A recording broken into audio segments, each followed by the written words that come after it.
Hello dear student, good morning all of you. देखिए, संत कृपाल senior secondary school आज से हमारी इंग्लिश की 9th class English Hindi medium का जो वीडियो है वो हम आपको शेयर करेंगे। इसमें हम आपको सबसे पहले लेते हैं टेंसेस। देखिए, ये ग्रामर का टॉपिक है। टेंसेस अच्छे नंबर का आता है और यहाँ पर ये टेंसेस, इसका दूसरा नाम जो हमें क्वेश्चन पूछा जाता है वो आता है correct form of verb. Correct form of verb यानी आपको क्रिया दी जाती है, उसकी करेक्ट फॉर्म पूछी जाती है। तो सबसे पहले तो आप लोगों को ये पता चलना चाहिए कि कौन से टेंस में कौन सी तो हेल्पिंग वर्ब होती है, कौन सी मेन वर्ब होती है, कौन सी आपकी हेल्पिंग वर्ब के साथ में हम कहाँ कैसे कैसे उसकी स्ट्रक्चर क्या होती है, कैसे लिखते हैं, कैसे नहीं लिखते, किस किस का क्या क्या एडवर्बियल है, वो हमें पता होना चाहिए। तो मैं आपको यहाँ सबसे पहले छोटा सा चार्ट बना रहा हूँ, आपको 10 चार्ट। तो उसको आप देखें कैसे कैसे बनाना है, कैसे कैसे नहीं बनाना, क्या करना है क्या नहीं करना है, उसे देखिए। हमने यहाँ पर ये चार्ट बनाया है, इसमें ये चारों जो टेंसेस हैं हमारे पास्ट के हैं, ये हैं प्रेजेंट के चारों, ये फ्यूचर के चारों हैं। यहाँ पर ये आ रहा है पास्ट इंडेफिनिट टेंस। इधर हम लेंगे तो प्रेजेंट कंटिन्यूअस टेंस। ये बॉक्स अलग अलग उनके मैंने आपको बना दिए। इनमें हम सबसे पहले लेंगे पहचान। पास्ट इंडेफिनिट की पहचान है था, थी, थे। था, थी, थे, या, ही और ये। आ की मात्रा मिल जाए, ई की मात्रा मिल जाए, ए की मात्रा मिल जाए, या आपको मिले ली, दी और की। ली मीन्स लेना और दी मीन्स देना, की मीन्स करना। ये आपको मैंने पहचान बताई, पास्ट इंडेफिनिट की ये पहचान है। जाता था, गया, आया, ऐसे ही देखा, ये देखी, बैठे, ऐसे ये जो हैं लास्ट में मात्रा मिलेंगी। तो ये सभी जो 3 मात्राएं ये पास्ट इंडेफिनिट में इन्वॉल्व की जाती हैं। इसके बाद इसकी आती है हेल्पिंग वर्ब। इसकी हेल्पिंग वर्ब एक ही है, वो है डिड। परंतु इसके लिए ध्यान रखना है कि आप डिड को एक तो इंटरोगेटिव सेंटेंस में यूज करेंगे, इंटरोगेटिव सेंटेंस, और एक इसके साथ यदि नॉट आ रहा है, नॉट के आने पर यदि इसके साथ नॉट आ रहा है तो आप डिड लगाओगे, अदरवाइज नहीं लगाओगे। नॉट यदि नहीं आ रहा है, इंटरोगेटिव में तो दोनों में लगेगा, हेल्पिंग वर्ब से शुरू हो चाहे WH वर्ड से शुरू हो। इसमें आपको ध्यान रखना है ये नॉट हो चाहे नट वाला नॉट हो, इनमें से कोई सा भी हो इसका यूज किया जाएगा। इसके बाद आती है हमारी मेन वर्ब। मेन वर्ब भी लगाते हैं हम जनरल वे में सेकंड फॉर्म, परंतु जहां डिड का यूज किया जा रहा है, परंतु डिड के साथ लगाते हैं एम बी फर्स्ट। इस बात का ध्यान रखना। इसके अलावा आपको था, थी और थे, था, थी, थे, ये अकेले मिलते हैं। अकेले मिलते हैं तो ये 2 अर्थों में होते हैं, एक तो होना के अर्थ में और एक रखना के अर्थ में। होना के अर्थ में किसी संज्ञा का लक्षण, गुण, दोष बताने के लिए हम इसका यूज करते हैं, और रखना के अर्थ में होते हैं ये। तो रखना के अर्थ में होता है किसी से कोई संबंध बताना या किसी चीज पर या किसी वस्तु पर अपना अधिकार रखना।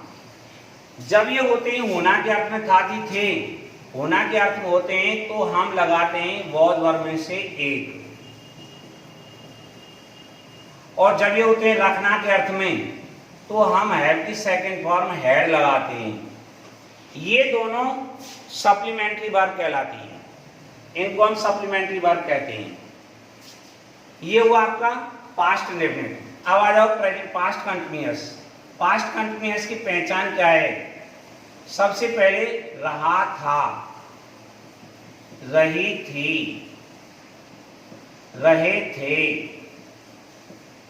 आ की मात्रा हुआ था,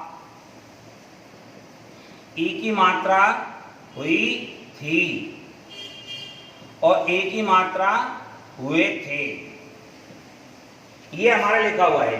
और इसमें हेल्पिंग वर्ब में एक वचन कर्ता तथा आई के साथ में बाद और बहुवचन के साथ में वर्ब। इसके बाद मेन वर्ब जहां कंटिन्यूअस नाम आ रहा है वहां फर्स्ट फॉर्म में आईएनजी का यूज होगा।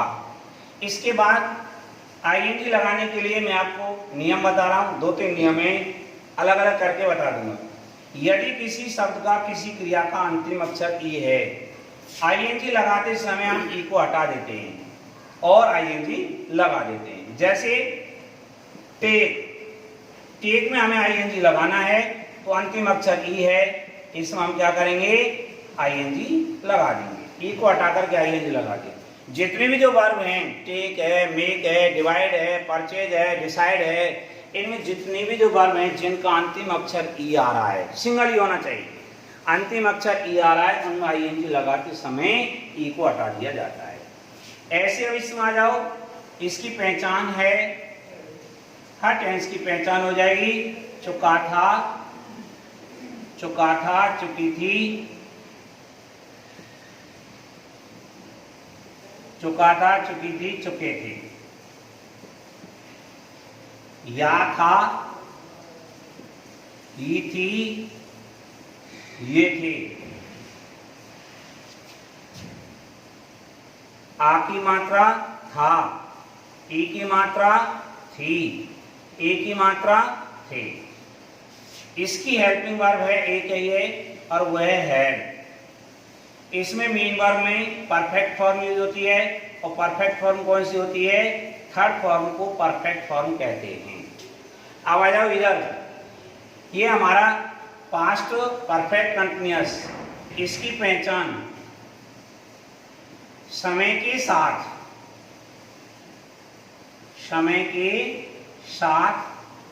रहा था। इसमें और इसमें अंतर क्या है, इसमें टाइम नहीं होता है, केवल कंटिन्यूटी बताई जाती है। इसमें कार्य को होते होते कुछ समय हो चुका होता है, कुछ समय के साथ हो जाता है, अभी कंटिन्यूटी बताई जाती है। समय के साथ रहा था, रही थी, रहे थे। आ की मात्रा हुआ था, ए की मात्रा हुई थी, ए की मात्रा हुए थे। इसमें हेल्पिंग वर्ब एक ही है और वह हेल्पिंग वर्ब हमारी हैड बीन। हेल्पिंग वर्ब एक है और वह हैड बीन। मेन वर्ब की फर्स्ट फॉर्म में एमबी फर्स्ट में आईएनजी लगाया जाता है। परंतु यहाँ पर एक बात और है, क्या है कि जो टाइम होता है ना, वो टाइम, पॉइंट ऑफ टाइम जो होता है उसे हम सिंस से कनेक्ट करते हैं, सिंस लास्ट में। और पीरियड ऑफ टाइम होता है, पीरियड ऑफ टाइम को हम फोर से कनेक्ट करते हैं, ये लास्ट में पीरियड ऑफ टाइम। एक बात ध्यान रखना, पीरियड ऑफ टाइम और पॉइंट ऑफ टाइम के लिए आप एक बात दिमाग में रखो, वो कौन सी बात दिमाग में रखनी है कि सुबह, दोपहर, शाम, आज, कल, परसों, बजे, बार, तारीख, महीना व सन बता में फोर छोड़कर सिंस लगा। ये आपको ध्यान रखना है कि जहां पर सुबह, दोपहर, शाम बताया जा रहा है, आज, कल, परसों बताए जा रहे हैं, यह आपका बजे, बार, तारीख, महीना, सन ये बताए जा रहे हैं, तो हम इनको हम सिंस से जोड़ेंगे। बाकी जितनी भी जो हमारी मिनटों की संख्या, घंटों की संख्या, महीनों की संख्या, वर्षों की संख्या, दिनों की संख्या, जो पीरियड ऑफ टाइम यानी समय अवधि बताई जा रही है, समय अवधि के लिए हम फोर का यूज करेंगे। तो ये मैंने आपको बताए हैं कौन से टेंस में क्या यूज करना है, क्या यूज नहीं करना है, वो अभी आपको बताएं। अब आ जाओ इधर प्रेजेंट इंडेफिनिट। प्रेजेंट इंडेफिनिट में हम लेंगे, तो प्रेजेंट इंडेफिनिट में क्या है कि पहचान है, ता है, ती है, ते हैं, ता हूं, ती हूं और ते हो। ये इसकी पहचान है। इसकी हेल्पिंग वर्ब दो हैं, बहुवचन के साथ डू और एक वचन के साथ डज। परंतु एक तो होती है इंटरोगेटिव सेंटेंस में, इंटरोगेटिव में, और एक होती है नॉट के साथ, नॉट के साथ यूज होती है, अकेले नहीं आती हैं, बिना नॉट के नहीं आएंगी। मेन वर्ब, यदि बहुवचन सब्जेक्ट है तो मेन वर्ब की फर्स्ट फॉर्म आएगी, यदि सब्जेक्ट एक वचन है तो फर्स्ट फॉर्म में ऐसे ही ऐसा आएगा। परंतु डूडज के साथ,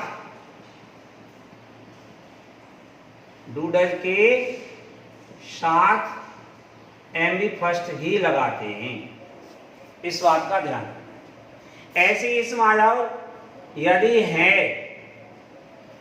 हैं और हूं, यदि है, हैं, हूं अकेले आ रहे हैं तो एक तो होते हैं होना के अर्थ में और एक होते हैं ये रखना के अर्थ में। होना के अर्थ में होते हैं तो हम इज एम आर में से एक लगाते हैं,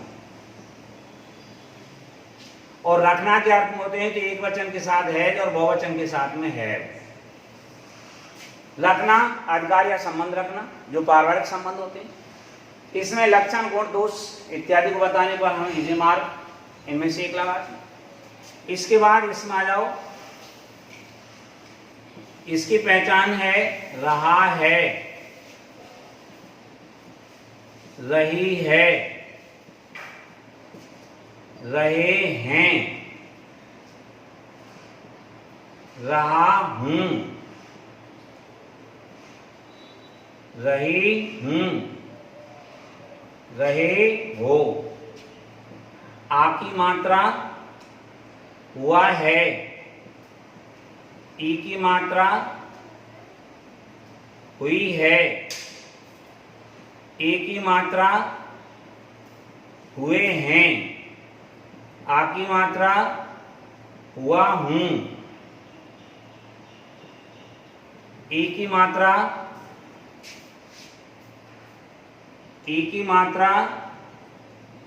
हुई हूं,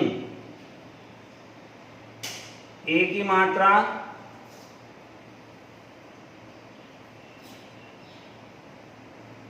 हुए हो। ये इसकी पहचान हुई। इसके बाद इसकी हेल्पिंग वर्ब, इसकी हेल्पिंग वर्ब तीन है, एक वचन के साथ इज, आई के साथ एम, बहुवचन के साथ में आर, और मेन वर्ब की फर्स्ट फॉर्म में आईएनजी का यूज करना है। इसके बाद आईएनजी लगाने के लिए दूसरा नियम बता रहा हूं आपको। जिन क्रियाओं का अंतिम अक्षर ई आई हो, आई ई, जिन क्रियाओं का अंतिम अक्षर आई ई हो और उनमें हमें आईएनजी जोड़ना हो, तो हम क्या करेंगे, ई आई को बदल देंगे बाई में और आईएनजी लगा देंगे। जैसे डी आई ई, डाई, इसमें आईएनजी जोड़ना हो तो हो जाएगा डी बाई आईएनजी। डाई है, टाई है, लाई है, ये तुम्हारे अलग अलग वर्ड हैं जिनको हम जोड़ देंगे। इसके बाद इसकी आ जाती है पहचान। इसकी पहचान है चुका है, चुकी है, चुके हैं। चुका है, चुकी है, चुके हैं। चुका हूं, चुकी, चुकी हूं, चुके हो। आपकी मात्रा या है, ई है, ये हैं। या है, ई है, ये हैं। आ की मात्रा है, ई की मात्रा है, ए की मात्रा है। ये हमारे विशेषण के वर्ड हुए। इसके बाद इसकी हेल्पिंग वर्ब एक वचन के साथ में है तथा बहुवचन के साथ में हैव और मेन वर्ब की थर्ड फॉर्म यूज करते हैं। अब आ जाओ इस पर प्रेजेंट परफेक्ट कंटिन्यूअस को हम करेंगे तो कैसे करेंगे, क्या करेंगे, क्या नहीं करेंगे, वो हमें देखना है। तो सबसे पहली बात, पहचान तो हमारी यही है, केवल टाइम का है। तो समय के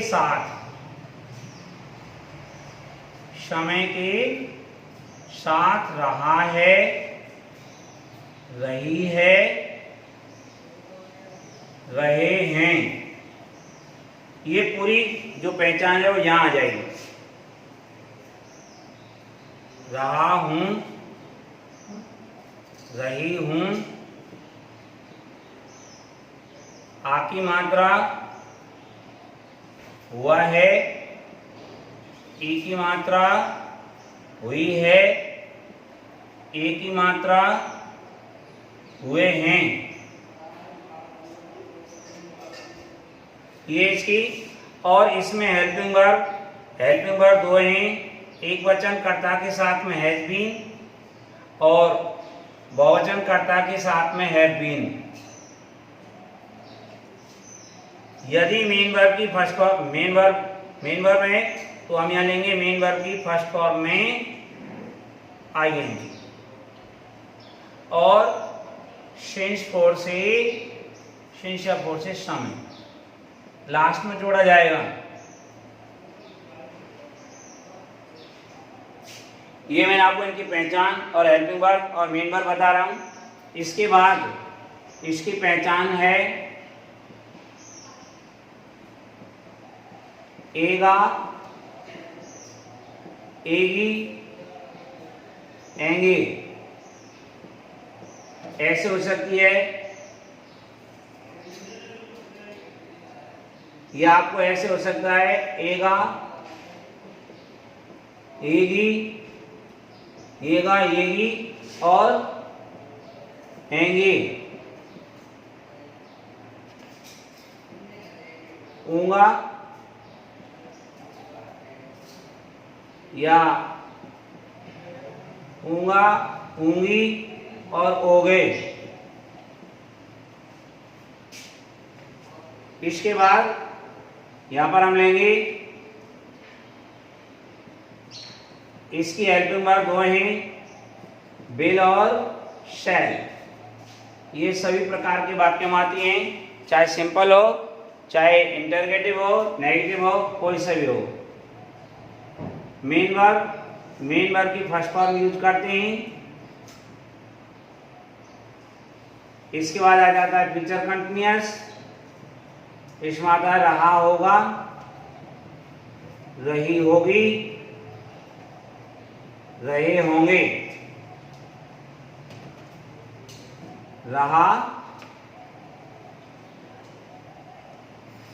रहा हूंगा, रही होंगी, etc। इसकी हेल्पिंग वर्ब दो हैं, एक तो है विल बी और एक है शैल बी। विल बी एवं शैल बी। मेन वर्ब की फर्स्ट फॉर्म में क्या यूज करते हैं हम, एम ई फर्स्ट में आईएनजी। उसके बाद यहां पर हम देखेंगे उसका आईएनजी का थर्ड नियम, आईएनजी लगाने का, क्रिया मोनोसिलेबल हो। मोनोसिलेबल क्रिया कौन सी होती है, जिसको हम एक बार में उच्चारण कर लेते हैं, उसका अंतिम अक्षर व्यंजन हो, कॉन्सोनेंट हो, और कॉन्सोनेंट से पहले एक वॉवेल हो, स्वर हो। तो हम क्या करेंगे, आईएनजी लगाएंगे, एक वॉवेल तो एज इट रहेगा, वॉवेल को चेंज नहीं करेंगे, प्लस कॉन्सोनेंट डबल हो जाएंगे और तब आईएनजी लगेगा। जैसे हमारा शिट में आईएनजी लगाएंगे तो ये हो जाएगा सिटिंग। ऐसे हमारा है SWIM स्विम, इसमें आईएनजी लगाया है तो SWIMMING स्विमिंग। ऐसे हो जाएगा। अब आ जाओ अगला,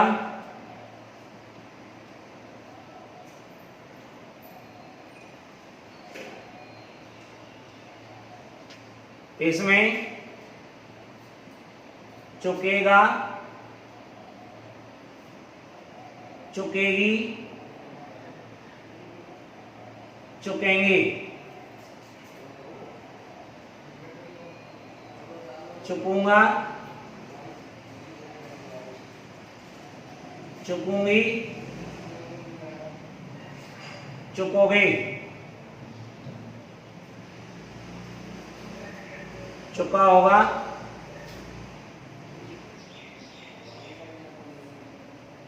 चुकी होगी, चुके होंगे,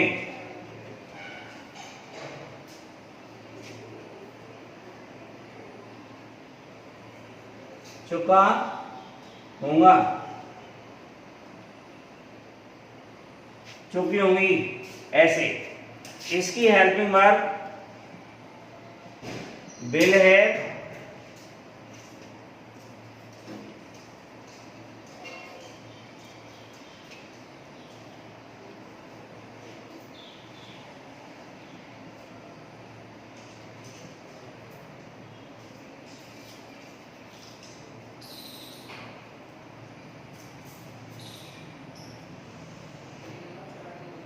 इसकी हेल्पिंग वर्ब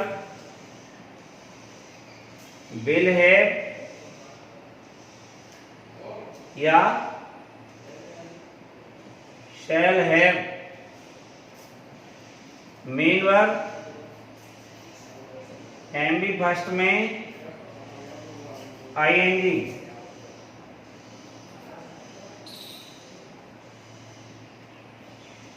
लास्ट आता है हमारा फ्यूचर परफेक्ट कंटीन्यूअस। इसमें समय के साथ रहा होगा, रही होगी, ये पूरी जो पहचान ही आ जाएगी। रहे होंगे, रहा होगा, रही होंगी।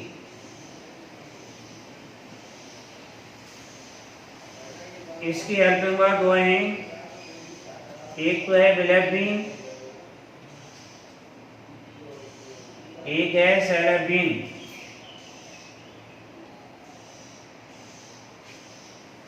मेन वर्ब में